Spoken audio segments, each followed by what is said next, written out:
Welcome back to Your Palm Beach Guide, where we spotlight the visionary leaders, entrepreneurs, and changemakers shaping Palm Beach's business, philanthropic, and cultural landscape. Today, I'm incredibly excited to welcome Madean Gilzene, healthcare executive, nonprofit founder, business leader, and valued Palm Beach Chamber podcast partner. Madean is the owner of Echelon Executive Suites, home to Aura Studios, where our very own podcast is proudly produced. Beyond her role as a business leader creating elevated spaces for entrepreneurs and professionals, she is also the president and CEO of the Extraordinary Kids Foundation, an organization dedicated to supporting children with special needs and medically complex families. With a career that seamlessly blends executive leadership, healthcare expertise, entrepreneurship, and philanthropy, Madean represents the very best of mission-driven leadership in Palm Beach. Her commitment to both business innovation and meaningful community impact makes her an extraordinary force in our region. Madean, welcome to Your Palm Beach Guide.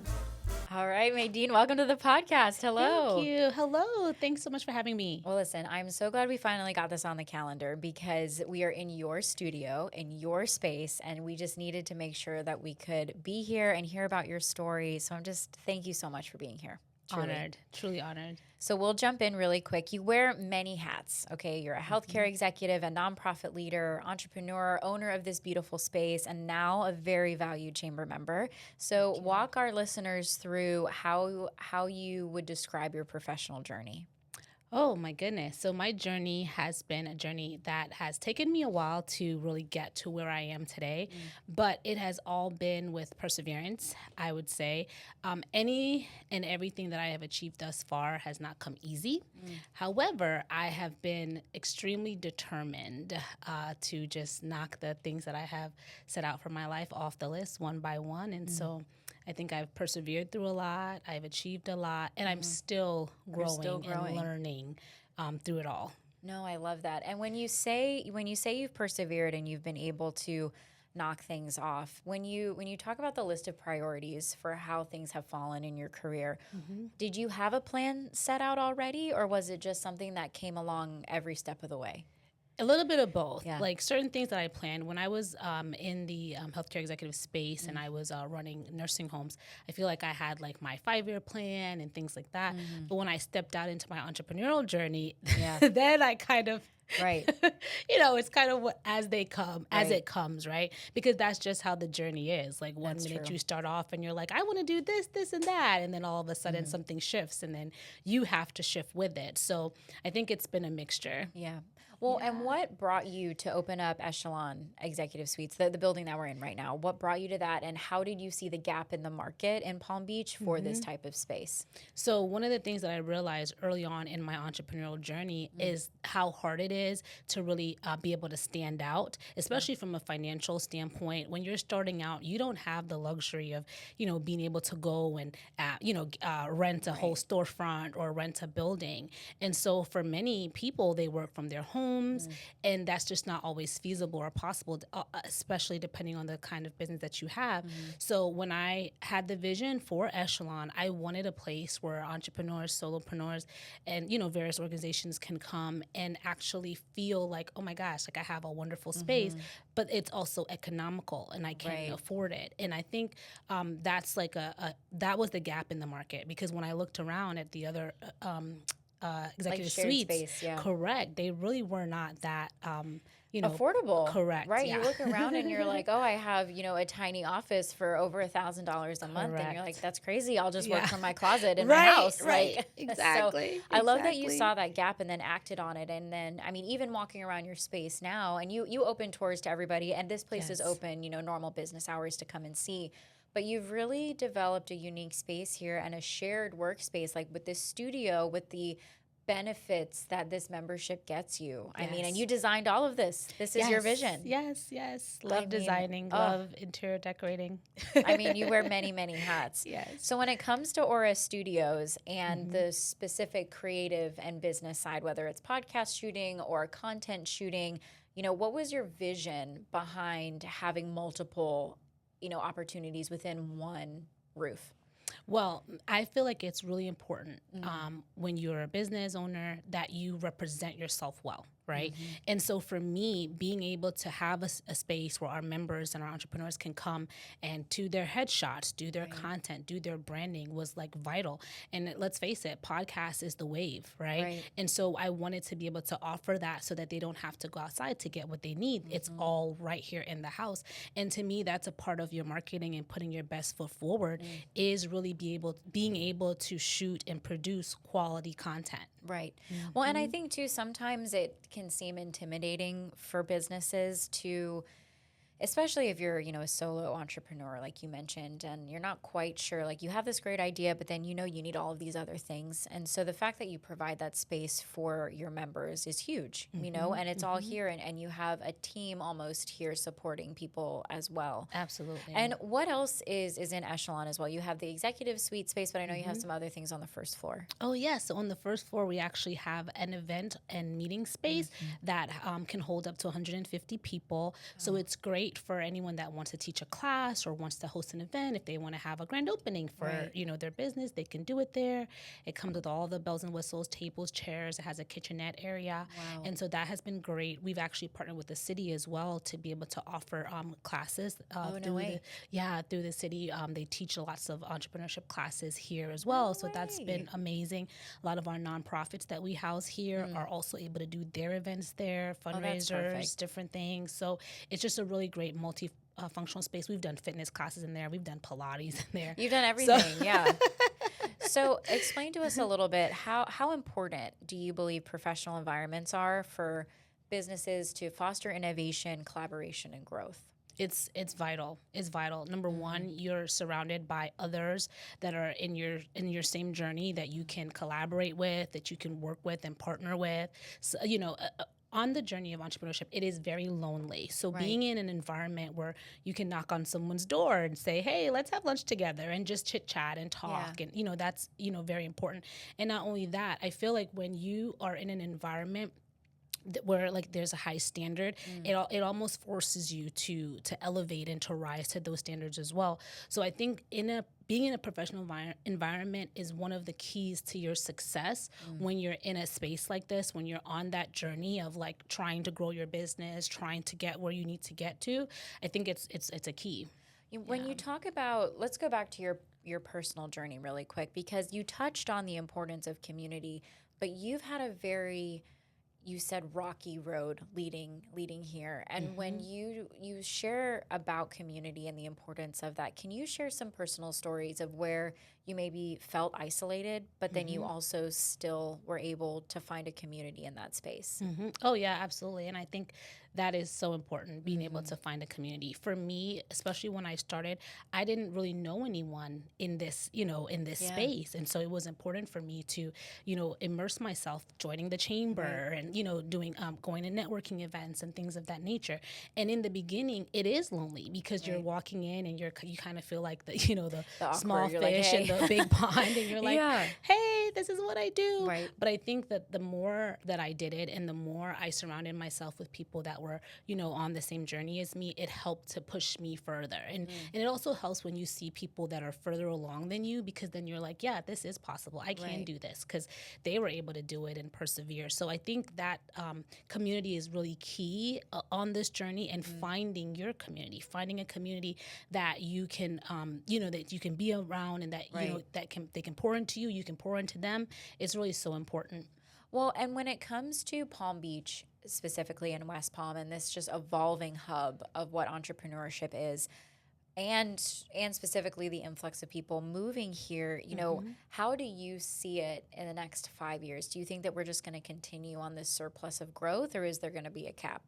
I think the potential is limitless. I really do. Just from what I've seen in the plans that I've seen for the city, for the county itself, I think Palm Beach is going to explode, to be honest. And I think it only caps where we cap. Right, that's true. That is true. To be honest, because honestly, with all of the influx of the different companies and the different organizations that are coming here because of all the benefits, I really do think there's like limitless opportunity, and it's just a matter of positioning yourself to be able to take advantage of that opportunity and really go going out there and, not we don't want to be like Blockbuster, right? That's true. We want like a one-hit wonder type right. thing. Yeah. And we want to be able to keep up with the innovation, with the things that are coming down the pike. So I really think that it's exciting for me, to be honest. Yeah. What would you say to other business leaders when you see these opportunities?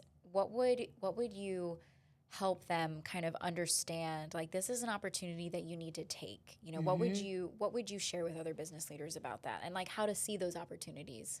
Well, I think you have to look at the space, but not just look at where we are currently, look at where it is going, right? So like with the boom of AI and technology and things like that, and figure out how you can position yourself to meet the needs and meet the growing needs. Like, don't wait for the problem. Try to predict what the problem is going to be, right? So now we have all these different companies coming here. Okay, what services can you offer to them? What can your organization, what can your company do, right? And I think it's also about being able to pivot. COVID taught us that, right? COVID taught us that you cannot just be stuck in your particular way of doing things and in your old way. And it forced a lot of us to have to pivot our businesses, pivot our models, just pivot the way we do things in general. So I think one of the key things is just, one, being able to see, be a visionary, right? Predict what the need is going to be and see where the market is, the trends are heading, right? And then being able to pivot to meet those needs so that you are still successful and that you don't get left behind. As the tide rises, you rise with it. Rise. I always say that. Like, rise with it. I'm like, oh my gosh, I can't speak today. Yeah. It's so true. But I think that, people sometimes forget that you have to, not only if you're an entrepreneur, but also just a business leader, you have to be able to see the vision, but then also inspire those around you to help execute it. And I think that you've been able to do that with your own businesses, because aside from Echelon Executive Suites and Aura Studios, you also have Extraordinary Kids Foundation. Yes. And so share a little bit more about what sparked that business for you. So Extraordinary Kids was born from a pain point for me. So I have a special needs son. He's 24 years old. He has cerebral palsy. And I had him as a teen mom. And throughout my life, I didn't really have the resources that I needed as far as like knowing what to do and how to get him the proper care. So I wanted to change that for other moms, right? And so when I started the organization almost 10 years ago, that was my main focus. Is I want to be able to be the difference in that space, to be able to show other special needs moms or moms of children with medical complexities what the resources are, and being able to be a resource for them. So through our medical childcare program that we have in Lake Worth, we're able to provide care for them. We're able to provide, financial assistance to the families. We're able to provide education to the families. And then most recently, we expanded our organization to be able to serve the homeless population as well, just based on the need that we see in the county. Because while we are having a lot of financial growth and business growth, the economic challenges to everyday people is there as well. And so there's a duality to it. And so we've stepped in to try to stand in the gap in the best way that we can as an organization. Right. And when you've made those partnerships, can you share with business leaders the process of how you made those partnerships to be able to provide education and these services to clients? Well, what we try to do is collaborate. Yeah. So we try to see what the need is within our organization and who is already doing it. Because you know what? Sometimes there's a lot of duplication of services, right? So I'll give you an example. Like for me, when we needed a shower truck to serve our homeless community, I looked at it and I'm like, oh, wow, it's $60,000 to buy a shower truck. Oh, but wait, there's another nonprofit that does that. So how can I partner with them? And that's exactly what we did. So in everything that we do, we try to see who is also in that field and who can we partner with and collaborate with. It may be another nonprofit, it may be a for-profit entity. The goal is to bridge that gap and get the services to the clients that we serve. So, and can it be just as simple as like picking up the phone and calling that person? Oh, and yeah. Just saying like, let's grab coffee. Yeah. And then pitching your idea. That's literally what I do. Right. Don't overcomplicate it. Don't overcomplicate it. It's really not that hard. And the majority of people, 99.999% of people are going to help. They're, once you're able to tell them and show them your vision and what it is that you're doing, people want to help. Right. I feel like that is a very missed opportunity is allowing people to come in and assist you, in getting the things that you need to get, because at the end of the day, it's doing something for you, but it's also doing something for them as well. So, well, and I just think how this studio came into fruition here. We needed a studio space that was to the caliber of what we were producing everywhere else at the chamber and all of our pillars. And with our partnership with Najee, Paul was like, hey, I know this lady, and I think you should meet her. And then I was like, I'm pretty sure I know her already. And then, of course, and then this just happened. But you're right, it's not that hard, because it was you helped us for a very real need. And now we're able to bring people to this space to experience what you have to offer. So I think you're right. And maybe business leaders sometime, or even nonprofit leaders or whatever it is, they overcomplicate it. Literally. They overthink it. Literally. And I think that's been the issue for many people, why maybe they haven't, gotten to where they need to get to. And and it's so easy when it aligns, right? Yeah. It was so seamless. This whole transition. Yeah, it was like a no-brainer. I'm like, what? Of course, Kiana, yay. I remember when I saw you, I was like, oh my God, girl, long time no see. And it was just like a full circle moment, and it's also important too for me. It's one of the reminders why you don't burn bridges, because you just never know when you're going to come around. I knew you from my nonprofit space, and then 2 years ago when we got Echelon, now it all, came full circle. So it's important for you to maintain that network and, be able to help each other. And that reciprocity is just amazing. It's so true. Yeah. So let's talk a little bit now back on the business side, because you have multiple businesses, not just one. How do you balance the entrepreneurial growth that you experience and then mission-driven service? How are you able to balance both in a nonprofit space? Because some nonprofits are so focused on the mission and they have the heart, but then they forget that it's also a business that needs to be run. So how do you balance both of those aspects? I think that's a great question. And I think it's important to know that in order to perform your mission, you need revenue, right? You need revenue. Revenue's not a bad thing. And it's not. It's really not. And I think a lot of people, nonprofit is a designation. It doesn't have to be a mode of operation, right? You need profit to provide the services, right? For us to serve the homeless through this location, how we do every Saturday, I need, the business revenue, right? And so I think for me, it's just looking at it from the financial standpoint of, okay, I need to have revenue generating things that come so that I'm able to continue the mission, and the mission doesn't, get affected by things like, government funding and grants and things like that, because those are things that are very variable. It goes up and down.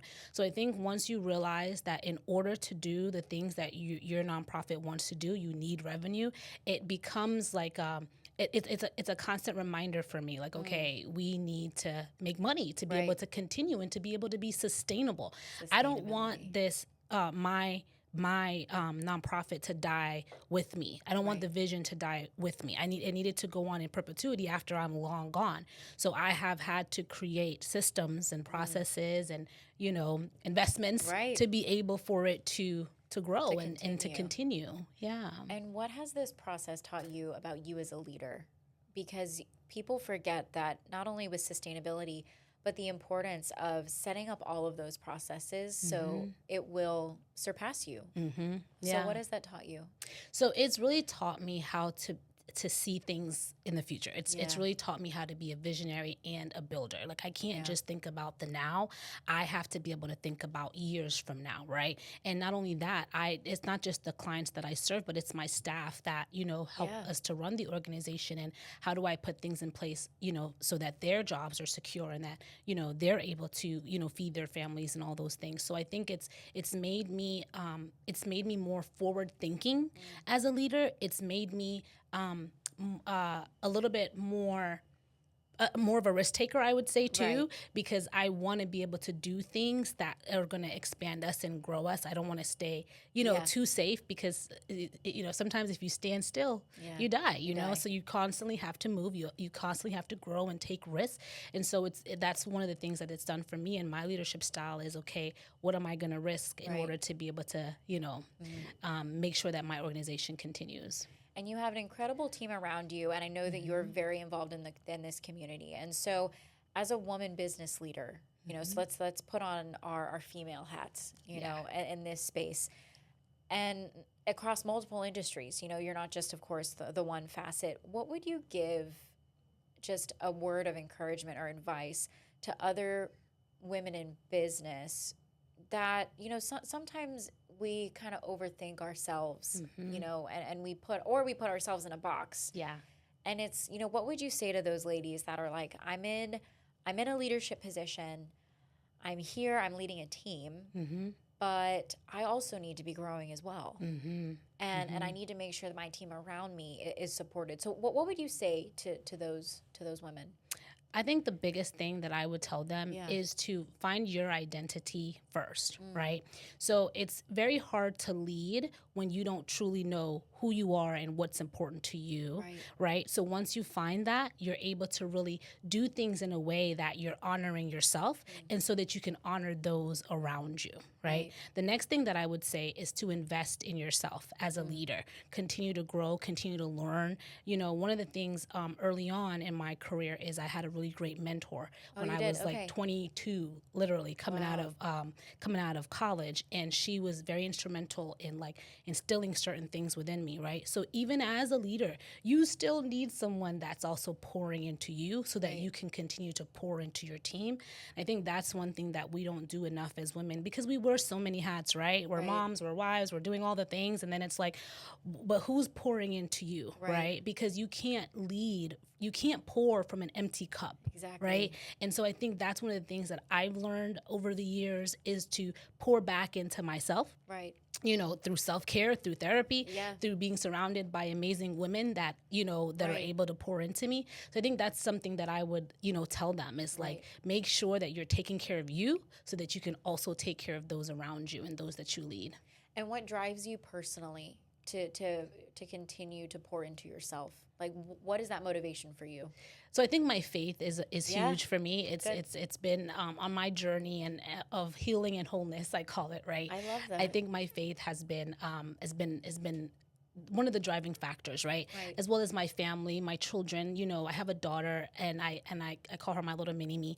And I always say, like, I want to be well and whole for her, so that she sees, that she grows up knowing that you know that she had a mom that took stock in her self-care, so she could be better for those around her. For sure. You know, so I think that's those two things are like the main facets of what really drives me to continue on this journey. Well, and one of my favorite podcasters always said, so she has 4 kids, and she's a huge business leader, and you probably know her, but she's like at a global level. Oh yes, so I you know probably her. listen to her because she's my favorite. Yeah, for sure. Oh, she's yes. the best. Oh, but yes. she always says, you know, I have to be good for me to be good for my kids. Yes. And I was like, and I don't have kids yet, but I'm just like, I should be good for me, for Griffin, or for Correct. anybody else that I'm with, for my Correct. family, because it's like, if we're not good, really nothing else is good. Our Absolutely. whole attitude sets the tone, I think, you know, especially if you're the leader, and like you're the leader in your business, or you are a strong force in your family, like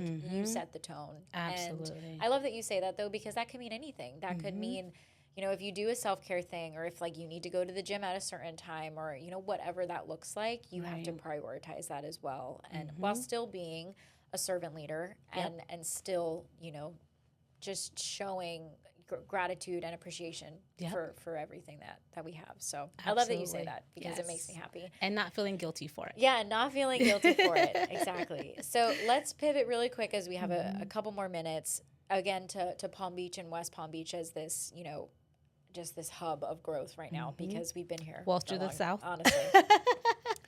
So, you know, we have such a unique opportunity because of the people that live here. You know, we have the uber wealthy, but then we also have the very underserved. Yeah. And so when you talk about the community building that you're doing to serve all people, when you talk about those relationships and the uniqueness of Palm Beach and Palm Beach County, like really I can't explain that Palm Beach County isn't like any other county. You know, like what really makes us stand apart? What would you say about that? You know, as a county, and just I think people have a hard time understanding, like, yes, we're Wall Street of the South and we have all this uber wealth, but then we're also a huge county in Florida that has a whole other side. Yes. You know? And I think that is what makes us stand out is that like duality. It's like, you know, you go from one side of the bridge to the other and it's two very different lifestyles, you know? And I think that, but it's also what makes us unique as well. And I think, you know, in everything, you know, when you look at life, there's a core thing that brings us all together, right? No matter what your zip code is, no matter what your bank account balance is, it's that humanity, right? That cord that runs through each of us, right? That unifies. And at the end of the day, I think COVID taught us that there are certain things that no matter where you are on the spectrum, this is the great equalizer. Yeah, that's true. We were all at the same place at the same time. And it was like, well, we're all going through it. Absolutely. And I think that's one of the things for us to be mindful of as we traverse this world, as we traverse this county and this city, and as we do things, is that at the core of who we are, no matter what your race is, what your background is, what your financial status is, we're all humans, right? We all breathe the same exact color. And I think it's important for us to find ways to come together. And I think that is one thing that Palm Beach does really well, is coming together, especially in times of need. You know, you have so many nonprofits and just people that support the nonprofit space, and you have so many that are committed. They may not be going through or even have an experience of being able to say they have gone through the particular thing of who they're helping, but they're still committed to it. And I think that's what sets us apart, is that you have people that really care, that want to come alongside, that want to help the community, that understand and put themselves in the same situation. And it was like, if I were going through this, I would want this, right? And I think that's what sets us apart and will continue to set us apart, is the fact that we are coming together more and more. And I see it as I, you know, as I go from one side of the island to the other side. That's true. I see it. I see that people are really, like, you know, boots on the ground, rolling up their sleeves and really getting out there and helping. No, that's so good. You know? As we look to the future, what excites you the most about all of your businesses right now? Do you have this grand vision that you're like, this is it, this is the time? What excites me the most is being able to walk out my purpose. Yes. And I think one of the things that I never really talked about or really, you know, put much stock in is my ability to impact the lives of the people around me, right? Through my businesses. So whether it's the entrepreneurs that I serve or the clients through my nonprofit, the moms, the homeless, the unhoused population, whoever it is, it's just the impact. I feel like, and as I grow in business, I'm able to impact more people. I'm able to do more. I'm able to reach more. And I think that's what excites me, is just being able to look and see. You know, I've asked myself this recently. I'm like, how do I want to be remembered? You know, what's my legacy? And I want it to be that I impacted people, that, you know, I didn't just like leave a fleeting, you know, mark, that people remember that I helped them in some way. I helped them to grow their business. I gave them their first office and now they're a Fortune 500 company. And they're like, I started at Echelon, you know, or someone that comes through here and gets a meal when they're down and out, but now they have a job that they're making six figures, and they remember getting a meal from us when, you know, they were down and out. So I think what excites me most is just the impact and thinking about the impact that I'm going to be able to make as the future, as God elevates me and allows me to touch more lives. Right. I love that you say that, because it's true. And when you talk about just leaving a legacy, but also, you know, touching multiple facets, you know, of the world, that's good to hear, because a lot of people say that, but I see it. I see what you do in the community, and you actually do that. You know, you aren't just a talk person. You're very action driven, and I really love that you're like that, because I think people look at you and they're like, you're a business leader, but you also serve, you know, and your faith is so important to you. I'm sorry. Don't cry. Why would you do that? I'm sorry. I love it. Good. It's so important. It's so important, because it's like, you don't find. Thank you. No, well, it's so true. And you don't find a lot of women in business. Sometimes you do, you know, but you really do. So let me rephrase that. But sometimes you find women in business that are just pillars, you know, and they're pillars, and I know that I can call you and I'll be like, girl, I need to talk this through. I need you to talk me off the ledge. Yes. And just give me some sound wisdom here. And I think you do that for a lot of people. Aww. You know, I really do, because I see it. You know, I see it, and you're not just a talker. So I'm so thankful for that. Thank you. So as we wrap up, though, don't get emotional. We Yes, have some I'm fun trying. questions. Keep it together. We have some fun questions. Yay. Okay, so I always end every episode with some rapid fire. Okay. So just whatever comes to your mind first. It's just quick, okay? It's not very deep, so don't worry. Okay, It's not good. like there's like one question, but it's not super hard. So coffee or tea, what is your go-to order in the morning? Tea. Ooh, Yes. Like black or? Like mint tea. Ooh, yum. Yeah. Oh, that's actually, it's good for digestion, actually. It is. It calms your stomach. It's really I good. love it. That's so good. Or ginger tea. Yeah, Ginger tea is really good so too. good. What is your favorite hidden gem in Palm Beach? Oh my God, there's so many. Oh my God. So, oh my God. This I always don't know. stops everything. Yeah. I think it's so funny. It's so many hidden gems. That's hard. Is there a place that you're like, when you go to the island, you're like, I just really like being here? The clock tower. Oh, the clock tower. Yeah, Yeah, that is yeah. honestly, that was quick though. See? Yeah. I just had to be like, It's like, I don't know, and I'm big on like water and like Yes. scenery, and it's just something of like standing there and just like it's just beautiful. the architecture of it all. It's just Yeah. it's gorgeous. I love yeah. that clock tower. What is one book that changed your life? The Bible. Yes, amen. I had another guest say that, and I was like, yes. Hands down. Hands down the Bible, absolutely. And this is our deep question. So what is one piece of advice that you would give your younger self as you navigate life in the workplace? You are worthy. You are worthy. Never forget that. No matter what the world tells you, you are worthy. Yeah. That's amazing. Well, Madean, thank you for being Yes. on your Palm Beach Guide. Oh, thank you so much for having me. This has been great. Thank you so much. Yes.